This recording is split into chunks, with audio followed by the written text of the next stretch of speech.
All right.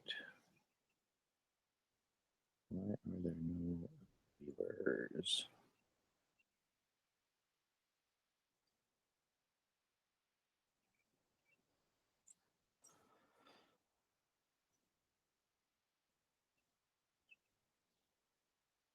There we are.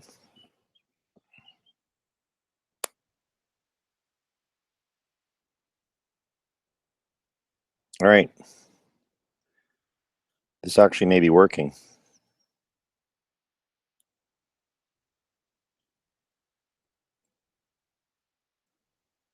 Looks like me. There are 6 folks watching. All right. One more minute. We're going to get started. Let me see if I can toggle and see how the chat portion of this works.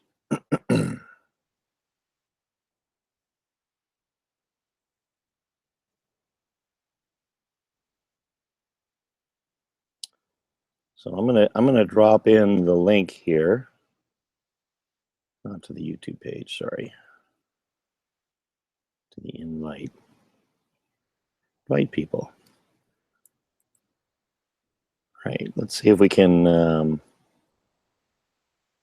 get people right in. I'm gonna post this link on Twitter, so grab it if you want.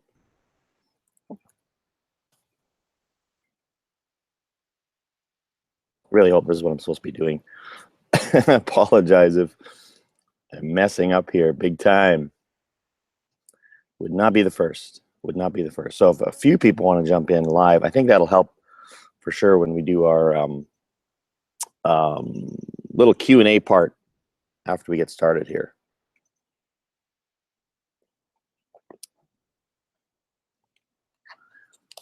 Thank you for joining me this morning. So if you check my Twitter feed right now, I dropped the link into the Hangout itself that you could join. And in about 30 seconds or a minute, we will get started.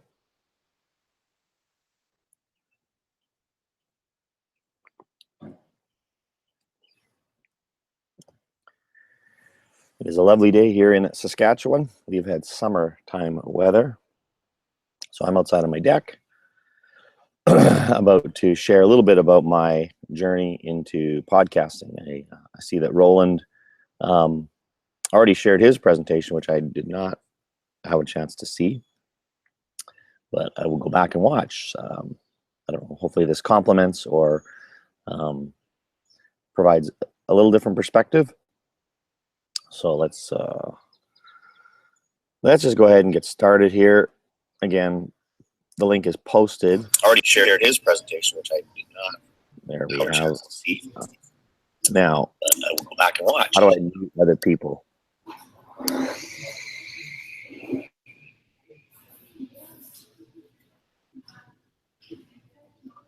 Muted. I'm going to get Jillian. Can you make sure your mic is muted, just so that I don't get the feedback I'm getting right now?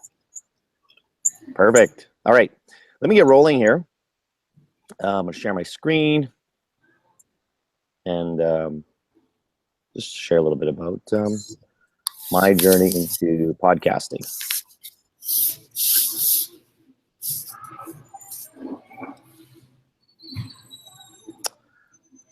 All right. So as I've titled my session, "The History of Podcasting," this is just one man's experience.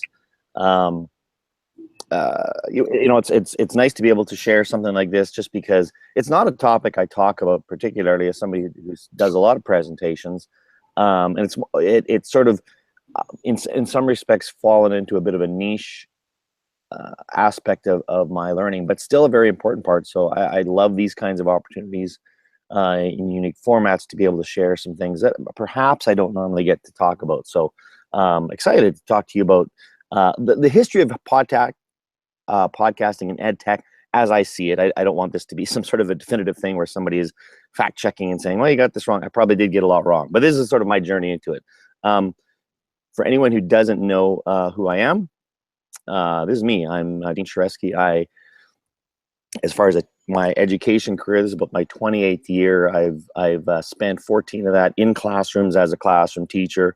2002, worked at a school district here in Saskatchewan, Canada, as a digital learning coordinator, and then in 2012 joined Discovery Education as a community manager. I've been there ever since. I love that. You can see in the bottom my post-secondary teaching gigs, of one of which is still active and happening at Wilkes University.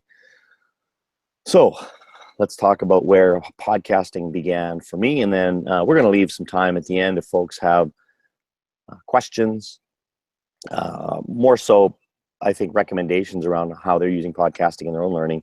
We'd love to hear it. So it's hard to sort of recall and pinpoint the specific first podcast I heard, or even kind of got the sense of what it was, but it may well have been this right here. I'm going to actually go full screen, I think, to do this. So there we are. So this is a podcast, and you see the date on the bottom, March 16, 2006. And in and around that time was a really important part of my own journey of learning as 2.0, Web 2.0, really the concept and the implementation of it really began to explode. And, I was beginning to subscribe to a few blogs, so I knew a little bit of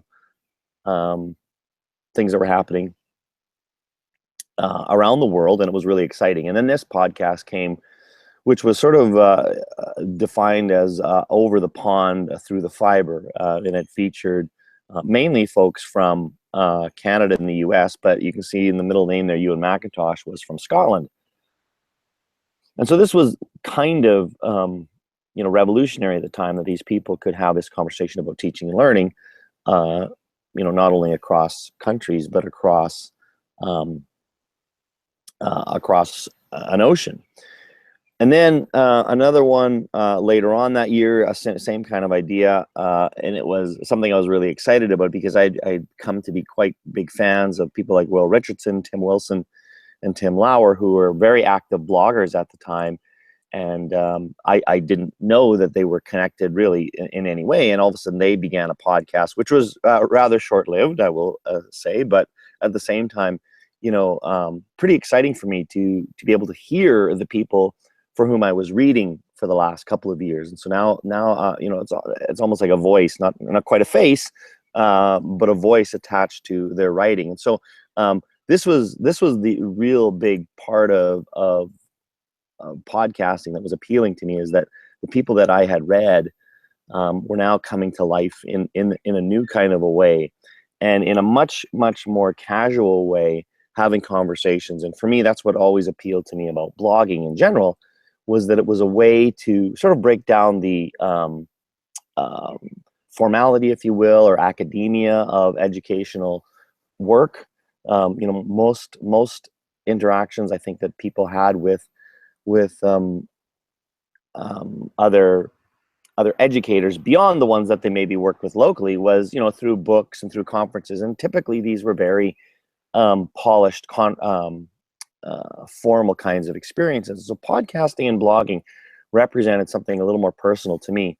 And if you think of specifically the evolution of the tool itself, certainly the iPod, the ability to have hundreds, if not thousands, of pieces of music, on a device, really opened up the door for people to do this. And then the key element here is this RSS feature, and this is, a technology which we still, really utilize a lot today. We don't talk about as geekily as we did, a number of years ago. But it's the glue that begins to push out content to you, through a piece of software like iTunes. And so those were sort of the key ingredients to make podcasting an actual phenomenon that it became, beginning in the mid 2000s. And it was, also interesting the way in which people were producing these kinds of things. You can see here, this is a setup actually from Tim Wilson, who really began to work. He worked a lot, very closely with Apple Education, in fact, to really explore the affordances of podcasting. You see, this was a little home studio he set up, pretty high quality mic, mixing board. Like he was definitely, in terms of an early adopter, geeking out kind of thing, did that, which was amazing. And the sound quality of his little podcast that he did were very high quality, and so you were impressed by that. At the same time, somebody that became a great friend of mine, a work colleague for several years, is Steve Dembo. And my connection with Steve was through his, he called them car casts, and he would drive in his car, and he actually didn't use anything fancy like that. He used, it was actually a digital camera that happened to have a microphone in it. And so on his drive home, when he was working for a school in the Chicago area, he would record little reflections on his car. Sorry, my dogs. But that was really, even though the fact of the quality was not great, it was certainly, very, very usable. But it almost aided in the fact that it made the barrier even smaller. The fact that it was just a guy in a car talking, and you really did feel like you were a passenger in Steve's car as he was reflecting on the day. So the combination of, this sort of low quality, informal, conversation, unscripted, with all the ums and ahs that you would normally have in a conversation, speaking about the challenges that he was having as a technology director, really, really connected and resonated with me. So it wasn't long before that I began to dabble into podcasting myself. And I did it. This was the first time I sort of podcasted was with these four gentlemen from Saskatchewan. We called ourselves the EdTech Posse. And it's interesting, as you see there, 8.1 as being the episode. We didn't podcast a ton. We did early on maybe 2 or 3 a year, but we actually lasted really for 9 years, where at least once a year we'd get together, the four of us, and Rob there in the goatee was the classroom teacher at the time. I was working at the district, and Rick in the suit was at the University of Saskatchewan, Al, of course, at the Regina. So we had this sort of really broad discussions on education. They were just fun times to get together. We even had mugs, for crying out loud, which was pretty awesome. We sort of tagged ourselves for a while as the longest running educational podcast in the world. We don't even know if that was true, but we called it that anyways. So then I did my own podcasting as well, and you can see there just some of the gear that I would use. There's a little, anybody remembers those little iRiver MP3 players, very, very popular. And I think I did my last one about 2 or 3 years ago. This is the last time since I've done them. Mine, though, were not as much, they were just me sort of ranting, which was okay. They were more of an extension of my blog, where it just happened to be, and oftentimes I was in a car, because if it was a time I had some things to think about, and oftentimes blogging for me comes out of those kinds of times of reflection. So it seemed to be just a great extension of that. I even got my youngest daughter into podcasting. It was funny. We actually pulled up her one of these podcasts yesterday and had a good laugh at it. But it was this. Let's try and see if this is a medium that we can use in all kinds of things. So lots of exploratory initiatives in and around podcasting.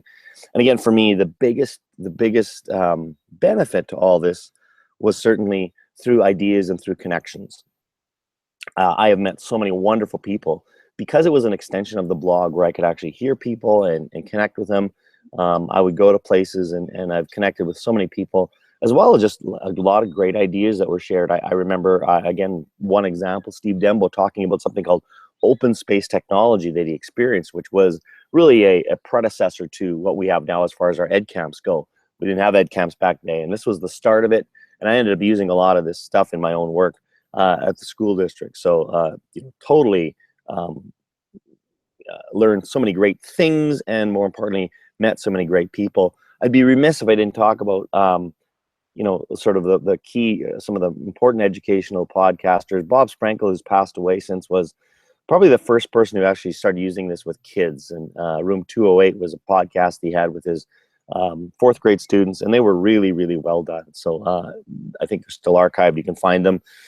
Still going on to this day. Wes Fryer is prolific in his blogging, his podcasting. You can see 451 podcasts. So Wes Fryer is definitely somebody that just has it going on. He loves the podcast and he uses it so well in so many different ways.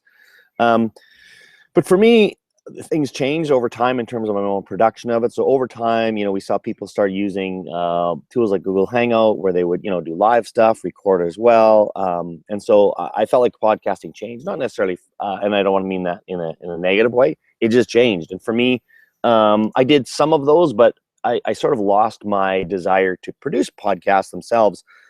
And as well, the kinds of things I was listening to, I was, as somebody who's really immersed in this profession and reads a lot, writes a lot, presents a lot, listens a lot, I was getting a little education overload. So podcasts for me in the last, I would say 2 or 3 years has really shifted in terms of how I use it. And for me, it's gone from very, very little, if any, educational podcasting to, much more broader. So I'm just going to share with you as I sort of wrap up here some of my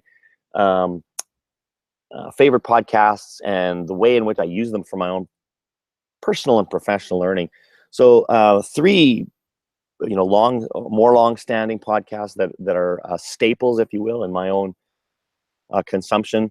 One is CBC Spark, which looks at kind of technology and how it affects us as society. And usually it's got, it's about an hour long. It's on CBC Radio, but also available through podcasts through Nora Young, and really great snippets, maybe 5-10 minute stories on a variety of new emerging ways in which technology is impacting us. Lots of thoughtful kinds of things. This American Life, of course, on NPR, is just excellent storytelling. Ira Glass, who produces that and is the founder of that, really just captures your attention on just a variety of stories. And then Free Economics moves into more of a social science element where they deal with very, very specific questions.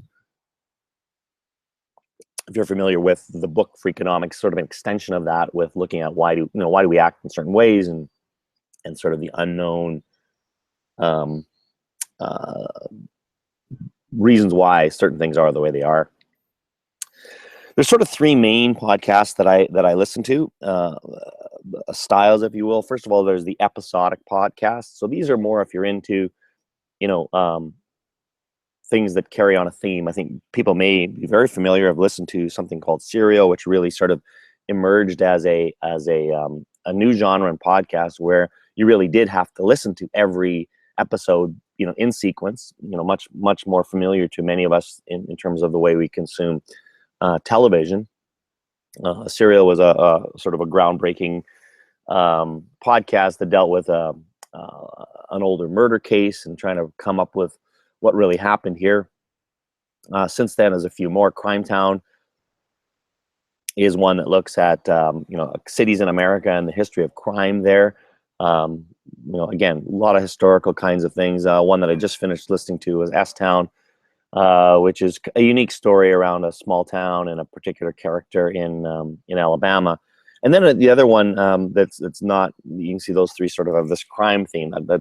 That's not really how all episodics are, but Startup is probably one of my favorite podcasts in terms of chronicling a journey of companies and how they start their company from an idea to actually thriving, or maybe not so thriving. And so it's really very insightful, and really get sort of behind the scenes in how that works.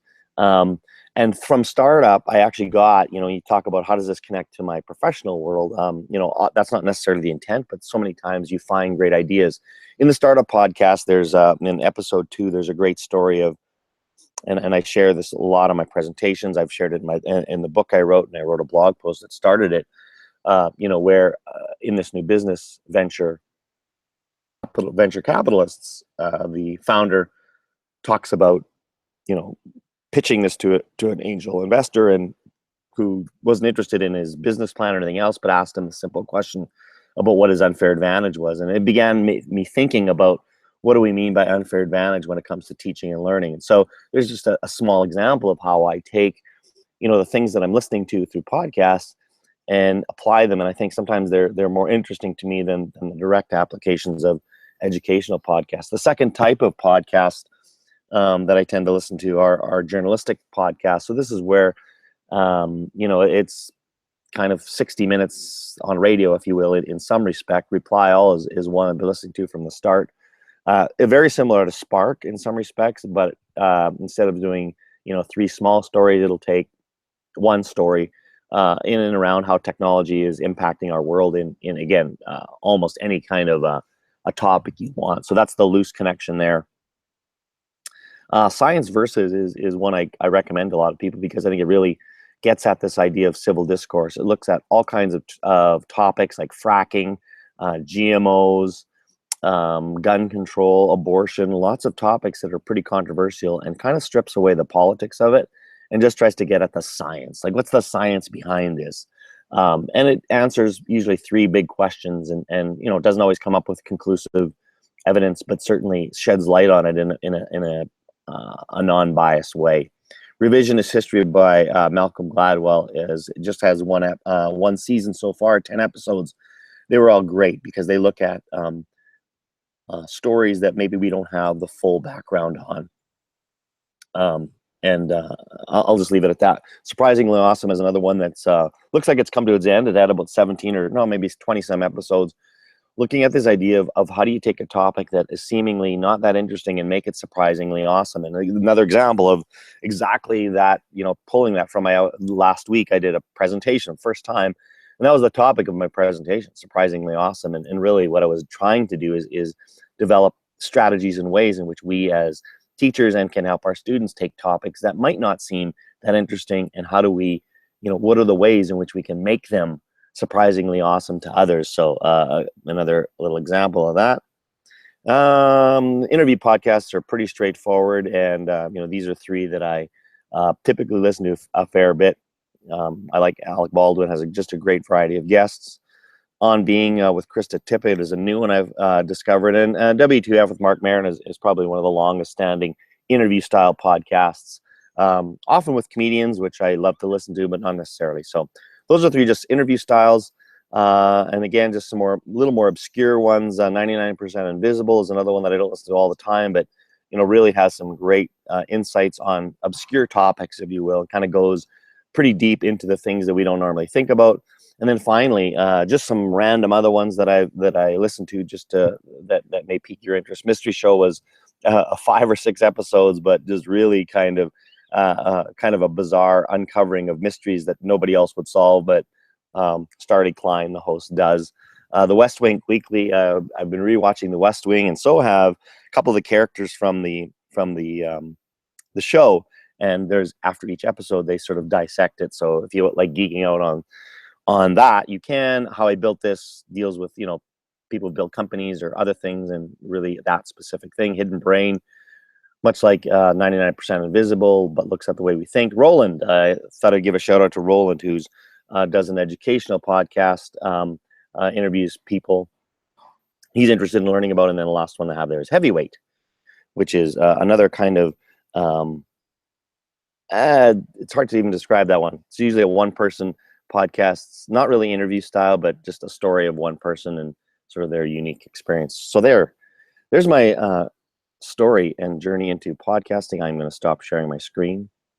I'm going to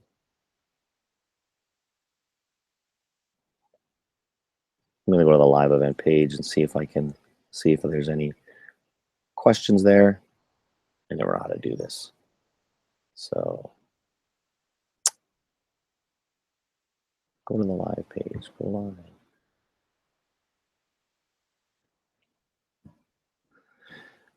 So I'd love to hear if people have any great questions or how to do this, or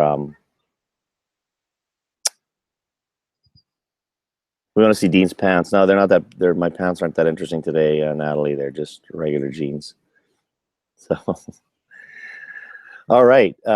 So go ahead, and if you want to in the chat, if you have any questions, or I don't know, we lost our live viewer. I think that's kind of how we're gonna have to do the interactive part of this. But I'd love to hear more about people, you know, just sharing any podcast that they listen to. I mean, I know this one probably doesn't maybe evoke a lot of questions. Again, it was more of a story of my kind of exploration into podcasting. But I'd love to hear anybody, wants to share a little bit of their own, either a favorite podcast or ways in which they've used it in their classroom. So that was the baseball podcast, Catherine, was 99% invisible. It was an episode on where the shift, if you're a baseball fan, you'll know what the shift is in terms of a defensive strategy and where that originated from. So that's another good question. A good point, though, is that there's a lot of podcasts where I actually don't listen to every single episode. 99% is invisible is one where I pick and choose the podcasts I listen to. So if you're not familiar with, I just used excuse me, the podcast app on Apple. There's other podcast apps that some people choose, but that's the one I find. I just pick the episodes I like and I download them. And I mean, I didn't talk about the fact that, one of the reasons I love podcasting is because it's so portable. And I mentioned sort of a switch to people doing, Google Hangouts and video interviews, which are great. They're just harder to consume because you typically feel like you have to be in front of a screen watching. Whereas podcasts, I go for a walk, I go for a drive, I listen to them on airplanes all the time. And that's the thing, Catherine. I'm always interested in who's kind of coming up with a new podcast. I think one of the things that's interesting about podcasting is the tools themselves are one of the most archaic tools. In some respects, like it's still just an MP3 file that gets uploaded and shared. In that startup podcast, one of the episodes was because the start of the startup, initial startup, was a podcasting company called Gimlet Media, which a number of the podcasts I shared were shows from that company. But one of the questions that was asked was, can you improve this podcasting tool, because right now it's just downloading? Like, could you take and like what people are asking for, which I still think would be a great idea, is could I take a 2-minute clip from a podcast and share it on Twitter or Facebook so people would just hear that 2 minutes and then be enticed to say, hey, I want to go watch. Do I think podcasts will explode? I don't actually. I don't think they'll. I think they've sort of peaked in the same way that I think blogging has peaked in terms of I don't know where else they can go. They've lost, and this isn't a negative thing, but they aren't as the technology itself is not what's interesting. As I said before, for me, the fascinating thing about podcasting originally was that I could this RSS idea, right? That I could subscribe to all this content and have this portable content. So that was like a wow moment for a few years. That's gone. And then the second part of that was that I could listen to people that I was really, interested in. And so that I didn't normally get, to see a lot or hear a lot. So I don't think that is, I just don't think that's going to explode. It's a genre I still really like. I just don't think it's that it is that way. However, having said that, it's funny because I was with superintendents last week and I was actually sharing just very, very quickly. I was talking about podcasting, podcasts that I like listening to, and there were people that actually still didn't know how to download a podcast or get them. And so, like a lot of things with those of us who spend time in technology, we always forget there are people who, everything is sort of somewhat new to them.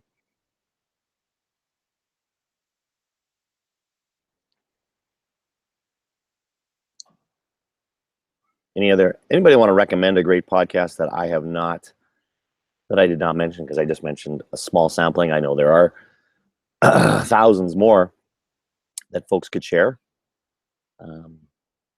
And I always like good recommendations. I feel like I've got more than I can listen to. I'm always feeling like I've got more in there. Yeah, there. Thanks, John. I felt like I heard of that one, and I may have even tried to use it once in a while, and maybe just it wasn't quite as intuitive as I thought. But I love the idea that you can share that very easily as you're listening, because that's the thing I'd love. When I hear just a thing that's just really salient, or it reminds me, hey, we were just talking about this. I would love, as I was listening to it, to be able to pause, clip, press a button, and zoom over to what's Sick Boy podcast, Erica, and love to be able to share that over.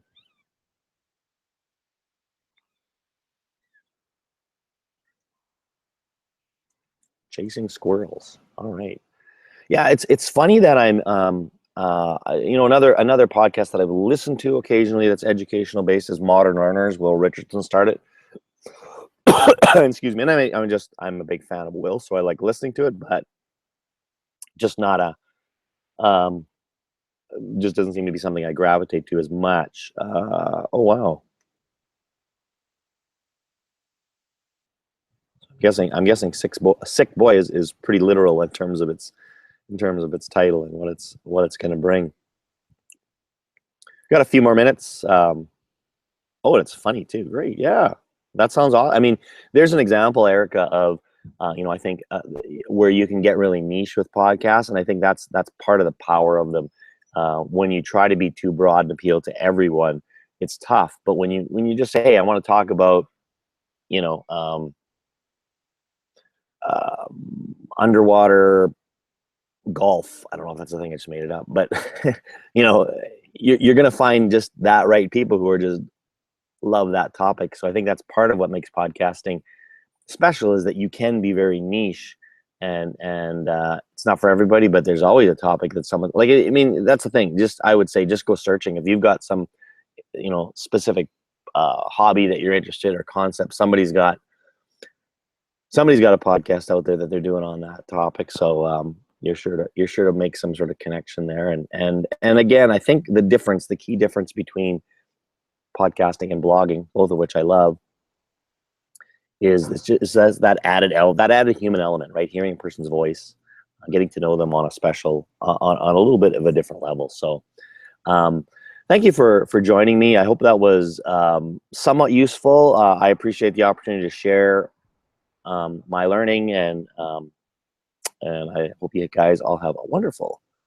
rest of your day, and see you around.